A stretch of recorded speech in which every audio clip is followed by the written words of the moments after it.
ನಮಸ್ಕಾರ. ಆಹಾರ, ಆರೋಗ್ಯ, ಅಧ್ಯಾತ್ಮ ಈ ಸಂಸ್ಕಾರದ ಬೆಳಕಿಗೆ ತಮ್ಮೆಲ್ಲರಿಗೂ ಸ್ವಾಗತ, ಸುಸ್ವಾಗತ. ಬೆಳಕು ಕಾಣಬೇಕಂದ್ರೆ ಕಣ್ಣು ಚೆನ್ನಾಗಿರ್ಬೇಕು.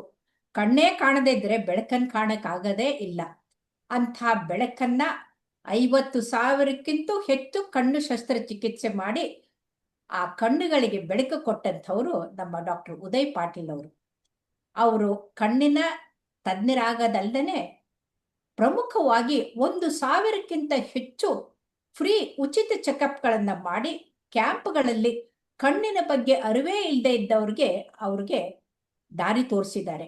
ಅಷ್ಟೇ ಅಲ್ಲ, 50,000ಕ್ಕಿಂತ ಹೆಚ್ಚು ಶಸ್ತ್ರಚಿಕಿತ್ಸೆ ಮಾಡಿ ಅತ್ಯಂತ ಪ್ರವೀಣ ನುರಿತ ಕಣ್ಣಿನ ವೈದ್ಯರು. ನಾವು ಎಲ್ಲರೂ ಮೋತಿಬಿಂದು ಅಂತ ಕೇಳಿದೀವಿ, ಕ್ಯಾಟ್ರಾಕ್ಟ್ ಎಲ್ಲರಿಗೂ ಫ್ರೀ ಆಪರೇಷನ್ ಮಾಡೋದು ಕೇಳಿದೀವಿ. ಆದ್ರೆ ಕಾಂಚಬಿಂದು ಅನ್ನೋದು ಕೇಳಿಲ್ಲ. ಸಾಮಾನ್ಯವಾಗಿ ಯಾರು ಕಾಂಚಬಿಂದು ಅನ್ನೋದೇ ಇಲ್ಲ, ಗ್ಲಕೋಮಾ ಅಂತಾರೆ. ಈ ಗ್ಲಕೋಮಾ ಅಂದ್ರೆ ಏನು ಸರ್? ಸ್ವಾಗತ. ದಯವಿಟ್ಟು ಈ ಗ್ಲಕೋಮಾ ಅಂದ್ರೆ ಏನು, ಯಾರಲ್ಲಿ ಬರುತ್ತೆ, ಯಾಕೆ ಬರುತ್ತೆ ಅಂತ ತಿಳಿಸ್ಕೊಡಿ. Morning madam. ನಮಸ್ಕಾರ. ನಮಸ್ಕಾರ. ಸರ್ವೇಂದ್ರಿಯಾಣಾಂ ನಯನಂ ಪ್ರಧಾನಂ. ದೇವರು ಕೊಟ್ಟಂತಕ್ಕಂತ ಈ ಪಂಚೇಂದ್ರಿಯಗಳಲ್ಲಿ ಕಣ್ಣು ಬಹಳ ಮುಖ್ಯವಾದ ಅಂಗ. ನಾನು ಇದಕ್ಕಿಂತ ಮುಂಚೆ ನಿಮಗೆ ಮಕ್ಕಳಲ್ಲಿ ಬರ್ತಕ್ಕಂತಹ ಕೆಲವು ಕಣ್ಣಿನ ರೋಗಗಳು ಹೇಳಿದ್ದೇನೆ. ಇವತ್ತಿನ ಇಂದಿನ ವಿಷಯ ನೀವು ಅಂದಂಗೆ ಗ್ಲಕೋಮಾ, ಅಥವಾ ನಮ್ಮ ಕಡೆ ಕಾಚಬಿಂದು ಅಂತಾರೆ. ಕಾಚಬಿಂದು. ಈ ಗ್ಲಕೋಮಾ ಎಂಬುದು ಈಗ ಸರ್ವಸಾಮಾನ್ಯವಾಗಿ ಮಧ್ಯವಯಸ್ಕರಲ್ಲಿ ರೋಗಿ ಗೊತ್ತಿಲ್ಲಾರ್ದಂಗೆ ಬರ್ತಕ್ಕಂತ ಒಂದು ಕಣ್ಣಿನ ರೋಗ. ಕೂಡಲೇ ಪತ್ತೆ ಹಚ್ಚಿ ಆದಷ್ಟು ಬೇಗ ನಾವು ಅದಕ್ಕೆ ಉಪಚಾರ ಕೊಟ್ರೆ ದೃಷ್ಟಿಯನ್ನು ಮರಳಿ ಪಡೆಯಬಹುದು. ಇಲ್ಲದೇ ಇದ್ದಪ್ಪ ಅಂದ್ರೆ ಇರ್ರಿವರ್ಸಿಬಲ್ ಡ್ಯಾಮೇಜ್ ಅಂತ ಆಗಲಾರದಂತಹಗಳಾಗಿ ನರ್ವ್ ಡ್ಯಾಮೇಜ್ ಆಗಿ ಆ ರೋಗಿ ಶಾಶ್ವತವಾಗಿ ತನ್ನ ಕಣ್ಣು ಕಳೆದುಕೊಳ್ಳಬಹುದು. ಇದು 40 ವರ್ಷ ಆದ್ಮೇಲೆ ಜಾಸ್ತಿ ಕಾಣ್ತದೆ. ಸಣ್ಣ ವಯಸ್ಸಲ್ಲಿ ಕೂಡ ಬರಬಹುದು. ಅದರಲ್ಲಿಯೂ ಯಾರಿಗೆ ಸಕ್ಕರೆ ಕಾಯಿಲೆ ಇದೆ, ಡಯಾಬಿಟೀಸ್, ಅವರಲ್ಲಿ ಇದು ಬಹಳ ಮುಖ್ಯವಾಗಿ ಬರ್ತಕ್ಕಂತಹ ಇದು ಒಂದು ರೋಗ.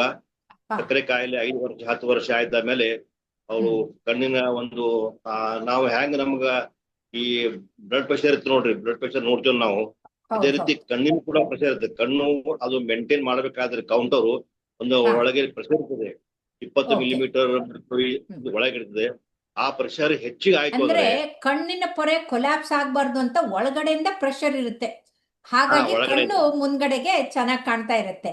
ಆ ಪ್ರೆಷರ್ ಜಾಸ್ತಿ ಆದ್ರೂ ತೊಂದ್ರೆ, ಕಡಿಮೆ ಆದ್ರೂ ತೊಂದ್ರೆ ಅಲ್ವಾ?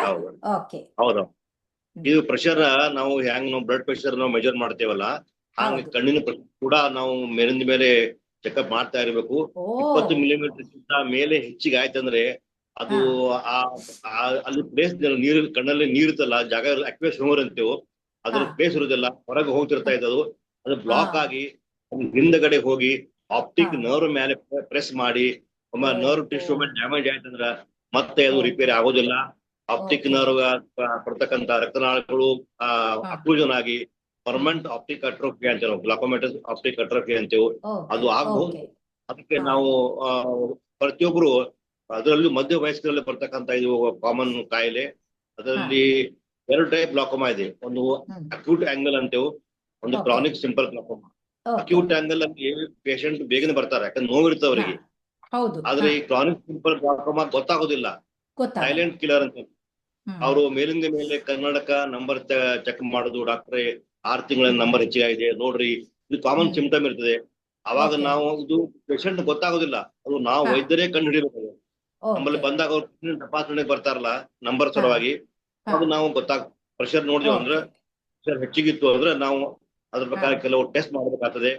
ಅವರು ಫೀಲ್ಡ್ ಆಫ್ ನಾವು ಎಷ್ಟು ಅದು ಗ್ಲಾಕೋಮಾ ಎಷ್ಟು ಮಟ್ಟಿಗೆ ಅದು ರೆಟಿನಾ ಮೇಲೆ ಎಫೆಕ್ಟ್ ಮಾಡಿದೆ, ಫೀಲ್ಡ್ ಆಫ್ ವಿಷನ್, ನಾವು ಟೋನೋಮೆಟ್ರಿ ಮಾಡ್ತೇವೆ, ಅಂದ್ರೆ ಪ್ರೆಷರ್ ಮೆಜರ್ಮೆಂಟ್ ಮಾಡಿ. ಅವಾಗ ಅರ್ಲಿ ಗ್ಲಾಕೋಮಾ ಇತ್ತು, ನರ್ವ್ ಡ್ಯಾಮೇಜ್ ಬಹಳ ಆಗಿದ್ದಿಲ್ಲ, ವಿಷನ್ ಸರಿಯಾಗಿತ್ತು ಅಂದ್ರೆ ನಾವು ಅದಕ್ಕೆ ಔಷಧಿ ಉಪಚಾರ ಮಾಡಿ ಕಂಟ್ರೋಲ್ ಮಾಡಬಹುದು. ನೀವ್ ಹೇಳ್ತಾ ಇರೋದೇನಂದ್ರೆ, ಈಗ ನಮ್ಗೆ ಬ್ಲಡ್ ಪ್ರೆಷರು ಸುಮಾರು ವರ್ಷದಿಂದ ಇದ್ರೆ ಸೈಲೆಂಟ್ ಕಿಲ್ಲರ್ ತರ ನಮ್ಗೆ ಗೊತ್ತಾಗೋದೇ ಇಲ್ಲ. ಸಡನ್ಲಿ ಸ್ಟ್ರೋಕ್ ಆದಾಗ ಲಕ್ವ ಹೊಡೆದಾಗ ಗೊತ್ತಾಗತ್ತೆ, ಅದು ಕ್ರಾನಿಕ್. ಇನ್ನು ಕೆಲವ್ರಿಗೆ ಸಡನ್ಲಿ BP ಶೂಟಪ್ ಆಗ್ಬಿಟ್ಟು ಫಿಟ್ಸ್ ಬರೋದು ಇದೆಲ್ಲ ಬಂದಾಗ ಅವ್ರು ತಕ್ಷಣಕ್ಕೆ ಬರ್ತಾರೆ, ಅದು ಅಕ್ಯೂಟು. ಅದೇ ತರ ಕಣ್ಣಲ್ಲಿ ಕೂಡ ನಿಧಾನವಾಗಿ ಪ್ರೆಷರ್ ಜಾಸ್ತಿ ಆಗ್ತಾ ಹೋದ್ರೆ ಅದು ತಡವಾಗಿ ಬರ್ತಾರೆ, ತಕ್ಷಣಕ್ಕೆ BP ಅದು ಪ್ರೆಷರ್ ಶೂಟ್ ಆದಾಗ ಪೇನ್ ಇಂದ ಬರ್ತಾರೆ ಅಂತ ನೀವು ಹೇಳ್ತಾ ಇದ್ದೀರಿ. ಆದ್ರೆ ಈಗ ಅವರು ಕಣ್ಣಿನ ಡಾಕ್ಟರ್ ಹತ್ರ ಬಂದಿರ್ತಾರೆ, ನೀವು ಅದ್ ಹೇಗ್ ಪರೀಕ್ಷೆ ಮಾಡ್ತೀರಿ? ನಾವಾದ್ರೆ BP ಕಫ್ ಕಟ್ಟಿ ಎಲ್ಲ BP ಚೆಕ್ ಮಾಡ್ತೀವಿ, ನೀವು ಹೇಗ್ ಚೆಕ್ ಮಾಡ್ತೀರಿ ಅಂತ, ಅದನ್ನ ಯಾವ ಪರೀಕ್ಷೆಯಿಂದ ಕಂಡುಹಿಡಿತೀರಿ ಅಂತ? ಅಲ್ಲಿ ಒಂದು ಮಷಿನ್ ಟೋನೋಮೀಟರ್ ಅಂತ ಮಷಿನ್ ಮಾಡಿ, ಟೋನೋಮೀಟರ್ ಅಂತ ಇದೆ. ಆ ಟೋನೋಮೀಟರ್ ಕಣ್ಣಿನ ಕಾರ್ನಿಯ ಮೇಲೆ ನಾವು ಟಚ್ ಮಾಡಿ ಅದ್ರ ಪ್ರೆಷರ್ ಗೊತ್ತಾಗ್ತದೆ. ಅದು ಒಂದು ಸ್ಕೇಲ್ ಇದೆ, ಆ ಸ್ಕೇಲ್ ಅನ್ನು ನಾವು ಅದು ನೋಡಿ ಅದು ಒಂದು ಈಗ AP ಟೋನೋಮೀಟರ್ ಅಂತ, ಆಮೇಲೆ ಇಂಡಿಯನ್ ಟೋನೋಮೀಟರ್, ಬಹಳ ಪ್ರಕಾರ ಟೋನೋಮೀಟರ್ ಇವೆ. ಟೋನೋಮೀಟ್ರಿ ಅಂತೇವೆ ಪ್ರೆಷರ್ ಅಳೆದು. ಅದು ಒಂದು ಟಾಪಿಕಲ್ ಅನಸ್ತೇಸಿಯಾ ಮೇಲೆ ಹಾಕಿ ಕಣ್ಣಿನ ಒಂದು ಡ್ರಾಪ್ಸ್ ಹಾಕಿ, ನಾವು ಝಾಲೋಕಿನ್ ಡ್ರಾಪ್ ಅಂದ್ರೆ ಪ್ರೊಪ್ರೋಕೇನ್ ಡ್ರಾಪ್ ಹಾಕಿ ಆ ಕಣ್ಣಿನ ಒಂದು ಕಾರ್ನಿಯಾ ಒಂದು ಫಾರ್ ಫ್ಯೂ ಮಿನಿಟ್ಸ್ ಅನಸ್ತೇಸಿಯಾ ಕೊಟ್ಟ ಮಾಡಿ ನಾವು ಟಚ್ ಮಾಡಿ ಅದು ಪ್ರೆಷರ್ ನಾವು ಅದನ್ನ ತಪಾಸಣೆ ಮಾಡ್ತೇವೆ, ಅವಾಗ ಗೊತ್ತಾಗ್ತದೆ. ಆಮೇಲೆ ಪ್ರೆಷರ್ ಹೆಚ್ಚಿಗೆ ಹಾಗಾದ್ರೆ ನೀವು ಅವ್ರಿಗೆ ನೋವಿಲ್ಲದೆ ಇದ್ರು ಕೂಡ ಕಣ್ಣು ಪರೀಕ್ಷೆಗೆ ಕನ್ನಡಕ ಚೇಂಜ್ ಮಾಡಕ್ ಬಂದಾಗ ಇದು ಟೆಸ್ಟ್ ಮಾಡ್ತೀರಿ. ಅಕಸ್ಮಾತ್ ಕನ್ನಡಕ ಇಲ್ಲೇ ಇದ್ದವರು ನನ್ನಂತವ್ರು ನಾವು ತೋರ್ಸ್ಬೇಕಂದ್ರೆ ಯಾವ ವಯಸ್ಸಿಗೆ ಬಂದು ಕಣ್ಣಿನ ಪ್ರೆಷರ್ ಟೆಸ್ಟ್ ಮಾಡಿಸ್ಕೊಳ್ಬೇಕು, ಆಮೇಲೆ ಎಷ್ಟು ವರ್ಷಕ್ಕೆ ಒಂದ್ಸಲ ಟೆಸ್ಟ್ ಮಾಡಿಸ್ಕೊಳ್ಬೇಕು ಅಂತ? 40 ವರ್ಷ ಆದ್ಮೇಲೆ ನಾವು ಪ್ರತಿ ವರ್ಷ ಚೆಕ್ ಮಾಡ್ಲಿಕ್ಕೆ ಬೇಕು. ಇದು ಗ್ಲಾಕೋಮಾ ಬರೋದು ಮಧ್ಯ ವಯಸ್ಸಲ್ಲಿ ಕಾಮನ್. 40 ವರ್ಷ ಆದ್ಮೇಲೆ ನಾವು 40 ಅಂತ 40 ಕನ್ನಡಕ ಬರೀ ಬರ್ತದ. ಅದಕ್ಕಿಂತ ಮುಂಚೆ 40 ಮೀನ್ಸ್ 40 ಮರಾಠಿ 40 ಆದ್ಮೇಲೆ ಬಯೋಪಿಯಾ ಬರ್ತದ, ಸನಿಪಿನ ಕಾಣೋದಿರಲ್ಲ. ಹಿಂದಿನ ಹಿರಿಯರಕ್ಕೆ ಹೆಸರಿಟ್ರೆ 40 ಅಂತ ಹೇಳಿ. 40 ಮೀನ್ಸ್ 40 ಬರುತ್ತೆ. ಇವತ್ತು ವರ್ಕಿಂಗ್ ವುಮನ್ ಅಲ್ಲಿ ಬೇಗ ಬರ್ತದೆ. ಹೆಚ್ಚಿಗೆ ಕಂಪ್ಯೂಟರ್ ಕೆಲಸ ಮಾಡ್ತಾರೆ, ಮೇಲೆ ಓದ್ತಾರೆ, ಟೀಚರ್ಸ್ ಡಾಕ್ಟರ್ಸ್ ಯಾರು ಬಹಳ ಓದ್ತಾರೆ. ಅವ್ರಿಗೆ ಏನ್ ಗೊತ್ತಾಗೋದು, ದೇ ನೀಡ್ ಮೋರ್ ಲೈಟ್. ಓದ್ಬೇಕಾದ್ರೆ ಡಾಕ್ಟರ್ ಏನಾಗಿ ಬೆಳಕು ಬಾಳ್ಬೇಕು, ಕಾಣ್ತಾ ಇಲ್ಲ ಅಂತ ಬರ್ತಾರೆ. ಅದೇ ಸಿಂಪ್ಟಮ್ ಇದೆ. ಸ್ವಲ್ಪ ತಲೆನೋವು ಆಗ್ತದೆ, ನಮಗೆ ಮೈಲ್ಡ್ ಹೆಡೇಕ್ ಅಂತ ಬರ್ತಾರೆ. These are very earlier weak symptoms ಅಂತ ಗ್ಲಾಕೋಮಾದಲ್ಲಿ. ನಾವು ಬ್ಯಾಟ್ರಿ ಮೇಲೆ ನೋಡೋದು ಫಸ್ಟ್ ನನ್ನ diagnosis I see the pupillary reflection. Pupil ಮೇಲೆ ನಾವು ಬಹಳ ಕಂಡಿಡ್ಬೋದು. ಪ್ಯೂಪಿಲರ್ ರಿಫ್ಲೆಕ್ಷನ್ ಕಣ್ಣಿನ ಒಂದು ಪಾಪೆ ಅಂತ ನಾವು ಅದರಲ್ಲಿ ಅದು ಸಣ್ಣ ಒಂದು ಬ್ಯಾಟ್ರಿ ಹಾಕಿದ್ಮೇಲೆ ಇಮಿಡಿಯೇಟ್ಲಿ ಅದು ರಿಯಾಕ್ಟ್ ಆಗ್ಬೇಕು. ನಾವು ಹಾಕಿದ್ಮೇಲೆ ದಟ್ ಮೀನ್ಸ್ 50% ಡಯಾಗ್ನೋಸ್ ಅಲ್ಲೇ ಆಗ್ತದೆ, ಗ್ಲಾಕೋಮಾ ಅಥವಾ ಆಪ್ಟಿಕ್ ಡಿಸ್ಟರ್ಬೆನ್ಸ್.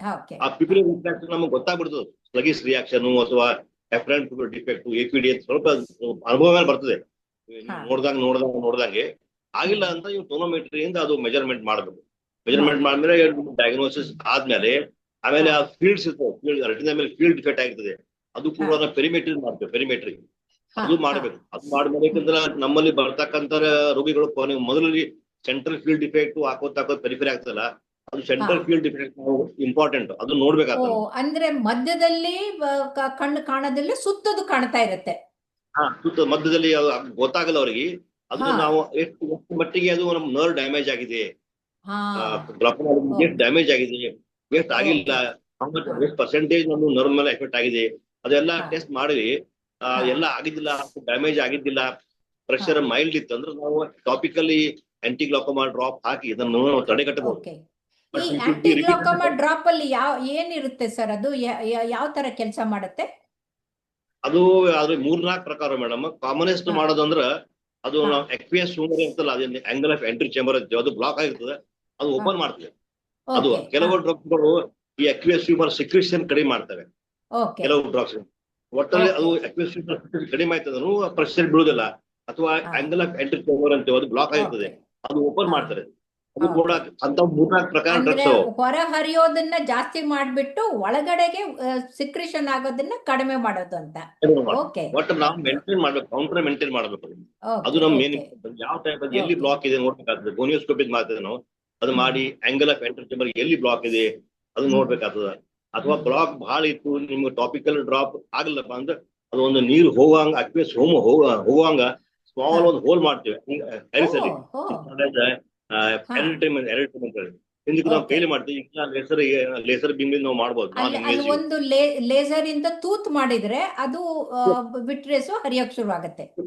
ಹೋಗೋದು ಅಲ್ಲದೆ ಅದು ವಿಟ್ರೇಸ್ ಟ್ಯೂಮರ್ ಅಕ್ವೇಸ್ ಲೆನ್ಸ್ ಹಿಂದ್ಗಡೆ ಇರ್ತಲ್ಲ, ಸಿಲಿರಿ ಅಲ್ಲಿ ಸಿಗರೇಟ್ ಹಾ. ಆಗಿ ಉಪ್ಪು ದೂರ ಹೊರಗೆ ಬಂದು ಆಂಗಲ್ ಆಫ್ ಹಾ. ಎಂಟ್ರಿ ನಾರ್ಮಲಿ ಇಲ್ಲಿ ಎಲ್ಲಿ ಬ್ಲಾಕ್ ಓಕೆ ನೋಡಿ ಓಕೆ ಓಕೆ ಮಾಡ್ಬೇಕು ನಾವು okay. More passage you should do ಓ ಪೆರಿಫೆರಲ್ PRA. ಅದು ನಾವು ಹಿಂದಕ್ಕೆ ಕೈಲಿ ಮಾಡ್ತಿದ್ವು, ಈಗ ಲೇಸರ್ ಬೀಮ್ ಸಣ್ಣ ಹೋಲ್ ಹಾಕ್ಬೋದು ನೀವು. ಹೋಲ್ ಹಾಕೋದ್ರಿಂದ ಅಲ್ಲಿಂದ ಎಕ್ಸ್ಪ್ರೆಸ್ ಟ್ಯೂಮರ್ ಹೊರಗೆ ಬಂದು ಹೊರಗೆ ಹೋಗ್ಲಿಕ್ಕೆ. ಸೊ ಇವೆಲ್ಲ ಪ್ರಿವೆಂಟಿವ್ ಮೆಜರ್ಸ್ ಅಂದ್ರೆ ಗ್ಲಾಕೋಮಾ ಪ್ರಿವೆಂಟಿವ್ ಪ್ರೆಷರ್ ಮೆಜರ್ಸ್.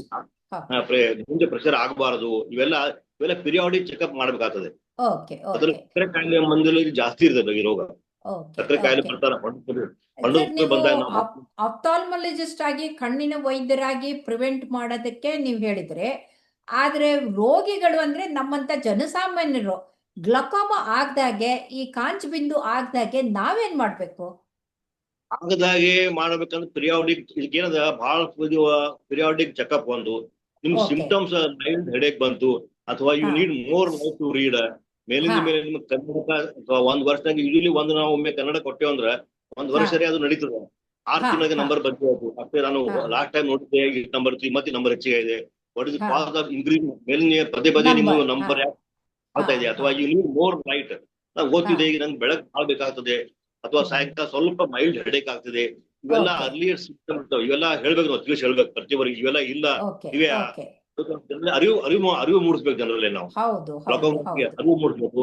40 ವರ್ಷ ಆದ್ಮೇಲೆ ಒಮ್ಮೆ ನೀವು ಪಿರಿಯಾಡಿಕಲಿ ಒಮ್ಮೆ ನಾವು ಹ್ಯಾಂಗ್ ನಾವು BP ಶುಗರ್ ಚೆಕ್ ಮಾಡ್ತೇವೆ, ಹಂಗ ಇದು ಕೂಡ ಒಮ್ಮೆ ಮಾಡೋದು ಒಳ್ಳೇದು. 40th ಇಯರ್ ಅಂದ್ರೆ ನೀವ್ ಹೇಳ್ತಾ ಇದ್ದೀರಿ, ತಲೆನೋವು ಬರೋರು ಎಲ್ರೂ ತಮ್ಮ BP-ನೂ ಚೆಕ್ ಮಾಡ್ಕೋಬೇಕು, ಕಣ್ಣಿನ ಪ್ರೆಷರ್ನು ಚೆಕ್ ಮಾಡ್ಕೊಳ್ಬೇಕು ಅಂತ. ಯಾಕಂತಂದ್ರೆ ಹೌದು. ಕನ್ನಡಕನು ಚೆಕ್ ಮಾಡ್ಕೋಬೇಕು, ಅದರಿಂದ BP ಬರುತ್ತೆ ಅಂತ, ಅದು ಎದೆನೋ ತಲೆನೋವು ಬರುತ್ತೆ ಅಂತ. ಆದ್ರೆ ಹೌದು. ನನ್ನಂತವ್ರಿಗೆ ತಲೆನೋವೇ ಬಂದಿಲ್ಲ ಅಂತವ್ರು ಏನ್ ಮಾಡ್ಬೇಕು? ನಮಗ್ ತಲೆನೇ ಇರೋದಿಲ್ಲ. ನಂಬರ್ ಇರ್ತಲ್ಲ, ಕಣ್ಣ ದೃಷ್ಟಿ ಕಡಿಮೆ ಆಗ್ತಿರ್ತದೆ. ಅಥವಾ ಈಗ ನಾನು ಹೇಳ್ತೇನೆ, ಯು ನೀಡ್ ಮೋರ್ ಲೈಟ್, ದೃಷ್ಟಿ. ಲೈಟ್ ಓಕೆ ಹೆಚ್ಚಿಬೇಕಾಗ್ತದೆ. ಕರ್ನಾಟಕ Okay. ನಂಬರ್ ಮೇಲೆ ಪದೇ ನಮ್ಮ ಚೇಂಜ್ ಆಗ್ತಿದೆ. ಅಥವಾ ಹಾ. ನೀವು ಡಯಾಬಿಟಿಕ್ ಇದ್ದಪ್ಪ ಅಂದ್ರೆ ಶುಡ್ ವೆರಿ ಕೇರ್ಫುಲ್. ನಿಮಗೆ ಡಯಾಬಿಟಿಸ್ ಹಾ. ಇತ್ತು ಅಂದ್ರೆ ನೀವು ಹಾ. ಅದನ್ನ ಬೇಗ ಇವೆಲ್ಲ. ಆಮೇಲೆ ನೀವು ಲೇಟ್ ಆಗಿ ಬಂದ್ರೆ ನಾವು ಗ್ಲಾಕೋಮಾ ಏನ್ ಮಾಡಿ ಬರೋದಿಲ್ಲ. ನರ್ವ್ ಹಾ. ಡ್ಯಾಮೇಜ್ ಹಾ. ಆಯ್ತು, ಪರ್ಮನೆಂಟ್ ಹೌದು ಡ್ಯಾಮೇಜ್. ಹೌದು ಹೌದು ಫರ್ದರ್ ಲಾಸ್ಟ್ ಸ್ಟೆಪ್ ಪ್ರಿವೆಂಟ್ ಮಾಡ್ಬೋದು. ಮತ್ತೆ ಹಾ. ಅದು ಒಮ್ಮೆ ನರ್ವ್ ಡ್ಯಾಮೇಜ್ ಆಗ್ತದ, you can prevent the complete blindness. ಆದ್ರೆ ಅದು ಮತ್ತೆ Okay. ಹೊಳ್ಳಿ ರಿಟರ್ನ್ ಮಾಡಿ ಬರೋದಿಲ್ಲ. ದಟ್ ಇಸ್ ಇದು ಗ್ಲಾಕೋಮಾ Okay. ಬಹಳ ಡೇಂಜರ್ ಮೇಡಮ್. ಕ್ಯಾಟ್ರಾಕ್ಟ್ ಅಂದ್ರೆ ನಾವು ಆಪರೇಷನ್ ಮಾಡಿ ಲೆನ್ಸ್ ಹಾಕ್ಬೋದು.